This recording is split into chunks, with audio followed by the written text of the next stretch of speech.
Hi అండి, శ్రీవారి మెచ్చిన వంటకి స్వాగతం. ఈరోజు మన recipe special sweet dry fruit role. ఈ స్వీట్ తయారీలో మనం షుగర్ కానీ బెల్లం కానీ ఏమీ వాడనవసరం లేదండి. అందుకే ఈ డ్రై ఫ్రూట్ రోల్ చాలా హెల్దీ స్వీట్. డ్రై ఫ్రూట్ రోల్కి కావలసిన వస్తువులు: 500 గ్రాముల సీడ్లెస్ ఖర్జూరం తీసుకోవాలండి.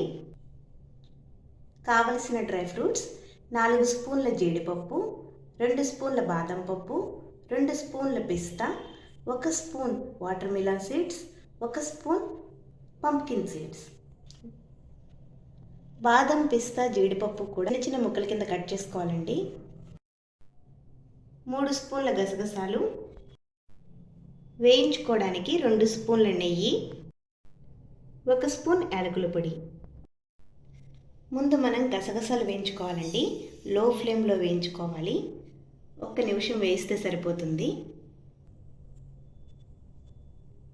వేయించుకోవడానికి మనం నెయ్యి అది వేయనవసరం లేదండి, మామూలుగా వేయించుకుంటే సరిపోతుంది. ఇలా పచ్చివాసన పోయేంత వరకు వేయించుకున్నాం కదండి. ఇప్పుడు స్టవ్ ఆఫ్ చేసుకుని ఒక ప్లేట్లోకి తీసుకుని చల్లారనివ్వాలి. తర్వాత ఖర్జూరాన్ని మిక్సీ పట్టుకోవాలండి. కచ్చాపచ్చాగా మిక్సీ పట్టాలి, మరీ మెత్తగా కూడా మిక్సీ పట్టేయకూడదు. ఆపి మిక్సీ పట్టుకుంటూ ఉండాలి. ఇలా మిక్సీ పట్టుకోవాలండి.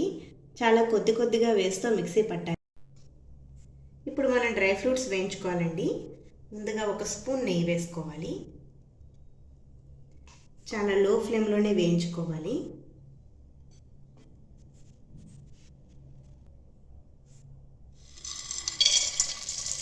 అన్నీ ఒకేసారి వేయించేసుకోవాలి.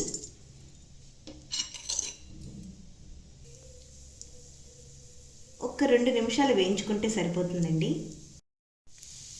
ఇప్పుడు వీటిని మనం ఒక ప్లేట్లో తీసేసుకోవాలండి.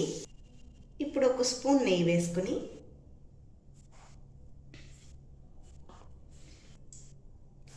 మిక్సీ పట్టుకున్న ఖర్జూరం పేస్ట్ను వేసేసుకోవాలండి.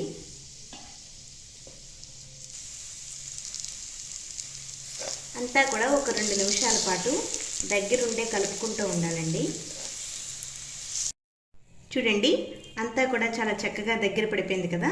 ఇప్పుడు వేయించి పెట్టుకున్న డ్రై ఫ్రూట్స్ అన్నీ వేసేసుకోవాలండి.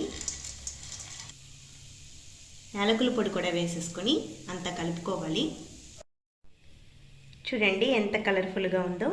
1 నిమిషం పాటు అన్నీ కలిసేలాగా బాగా కలుపుకోవాలండి. అంతా కూడా లో ఫ్లేమ్లోనే కలుపుకోవాలి.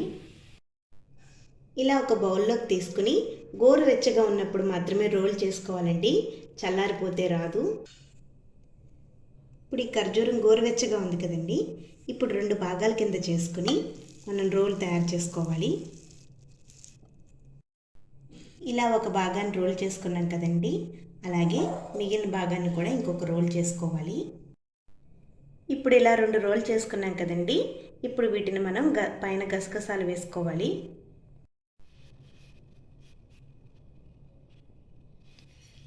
గసగసాలు మొత్తం అంతా చల్లుకోవాలి. ఇలాగా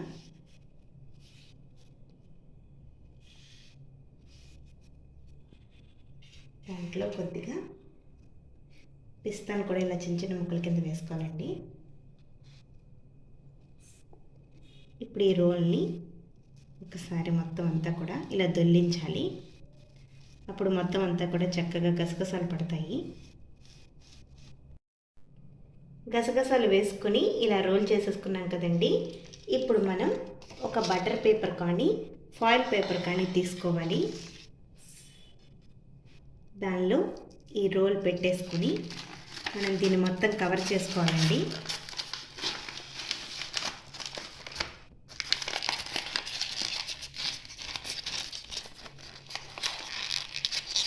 ఇలా 2 వైపులా కూడా కవర్ చేసేసుకోవాలి.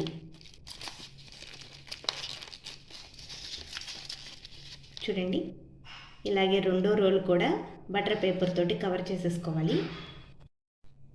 ఇప్పుడు ఈ రెండింటిని ఫ్రిడ్జ్లో ఒక 2 గంటల పాటు తప్పనిసరిగా ఉంచాలండి. 2 అవర్స్ అయిపోయింది కదండి. ఇప్పుడు మనం ఒకసారి ఓపెన్ చేసి కట్ చేసుకోవాలి.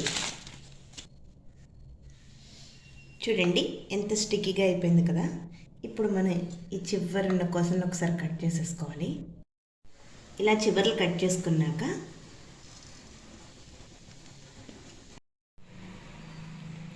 ఇలా రౌండ్గా కట్ చేసుకోవాలండి మొత్తం పీసులన్నీ కూడా. డ్రై ఫ్రూట్ రోల్ రెడీ అయిపోయింది కదండి. మీకు కనుక నచ్చినట్లయితే లైక్ చేయండి. కొత్తగా చూసేవారు ఎవరైనా ఉంటే సబ్స్క్రైబ్ చేసుకోవడం మర్చిపోకండి. ఈ స్వీట్ తయారు చేయడానికి కొన్ని టిప్స్ తప్పనిసరిగా పాటించాలండి. అందులో మొదటిగా సీడ్లెస్ ఖర్జూరం మాత్రమే తీసుకోవాలి. అన్సాల్టెడ్ పిస్తా వాడుకోవాలి. గసగసాలు పచ్చివాసన పోయేంత వరకు మాత్రమే వేయించుకోవాలి. ఖర్జూరం లో ఫ్లేమ్లో దగ్గర పడేంత వరకు మాత్రమే వేయించుకోవాలండి. చివరిగా రోల్ తయారైపోయాక 1 నుండి 2 గంటల పాటు ఫ్రిడ్జ్లో పెట్టిన తర్వాత మాత్రమే కట్ చేసుకోవాలి. మీకు కనుక ఈ వీడియో నచ్చినట్లయితే లైక్ చేయండి, షేర్ చేయండి, సబ్స్క్రైబ్ చేయడం మర్చిపోకండి. శ్రీవారం ఇచ్చిన వంట. Thank you for watching.